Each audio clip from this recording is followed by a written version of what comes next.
As the sunlight begins to pierce the early morning sky over Canyon Lake, a small militia of wildlife biologists, handlers, and pilots prepares to capture and relocate 30 desert bighorn sheep.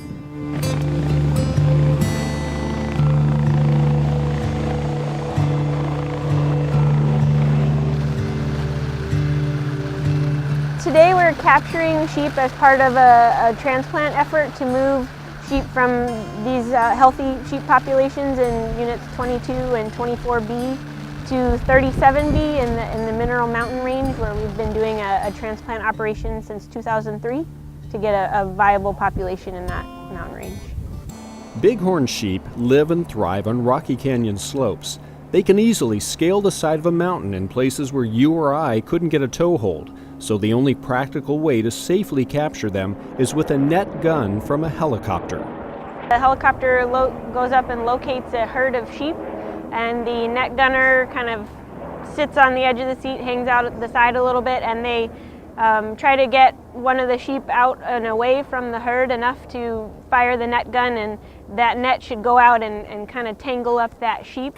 And then they'll drop down low enough that the third member of the crew can exit the helicopter, run around and get on that sheep, secure the sheep.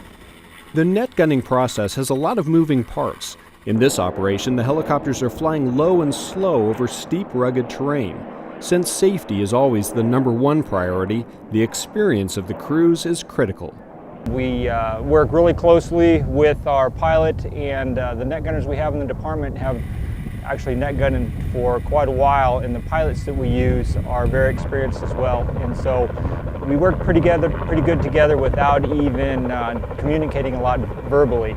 I can tell by the way he's flying the ship where he's going to go, and he can tell by the way the animals are running where I'm going to make my shot, because we've both done it for such a long time. You'll see in some of the videos potentially that we'll be chasing animals for what seems like a long time, but what we're actually trying to do is single out a specific animal. When you net an animal, you have to be really careful, because the nets are 10 by 10 or 12 by 12 squares, but on each corner is a pretty heavy weight, and you want to be careful so that this weight doesn't hit one of the other animals in the herd. Once we see that the animal is caught up in the net and what we think is not going to get away, because every once in a while they just roll out of the net and off they go, we actually have a third person in the helicopter who we call the mugger. The mugger's first goal is to subdue the animal by getting it down on the ground and covering its eyes with a blindfold. Once the sheep can't see what's going on around it, they generally calm down.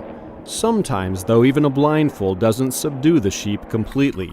These animals have such a strong flight instinct that the mugger might occasionally be taken for a short ride. In this case, right through a patch of cholla cactus. But generally, the captures go very smoothly, so once the sheep is hobbled, it's ready for transport.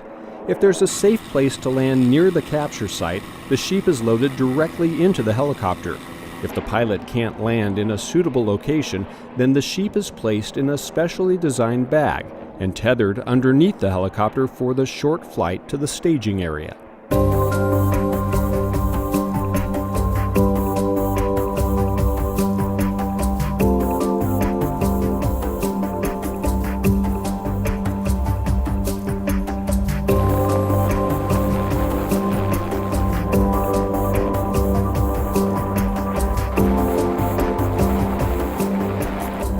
This staging area is set up in the parking lot next to Canyon Lake.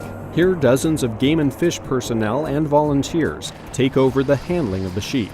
In this carefully orchestrated process, the sheep is untangled from the net, then the wildlife health team begins tending to any injuries that may have occurred during the capture process. The other thing we're doing is we're collecting biological samples such as blood, and we're going to test for antibodies to diseases that bighorn sheep get, especially the pneumonia diseases. The other thing we're doing is we're collecting swab from the nasal passages, and we're going to save those back and culture them if it looks like any of the antibody tests are positive. The sheep are coming in nice and cool, and they look very healthy. They're looking really great. After the test samples have been collected, the sheep are given some immunizations and vitamins, and they each receive an ear tag for identification.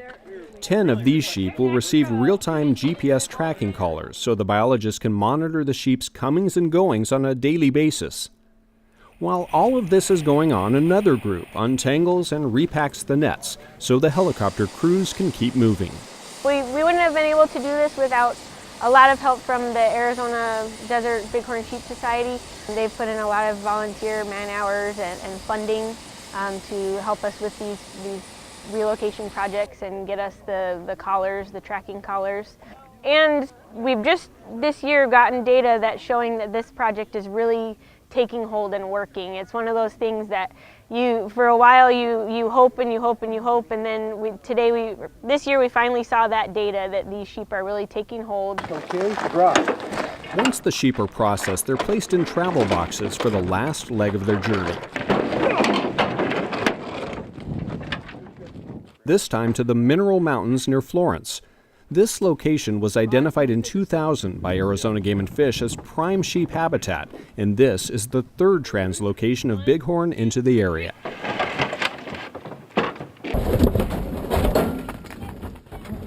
It's important to reestablish these populations. The sheep in and of themselves have an intrinsic value. They're an important animal to our ecosystem. They're an animal that creates a lot of attention. They're very charismatic. People really enjoy seeing them.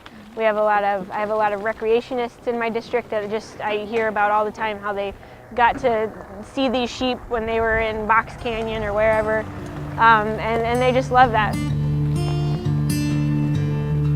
This will be the last transplant for this project. It'll mean we've moved 90, or actually 100 sheep.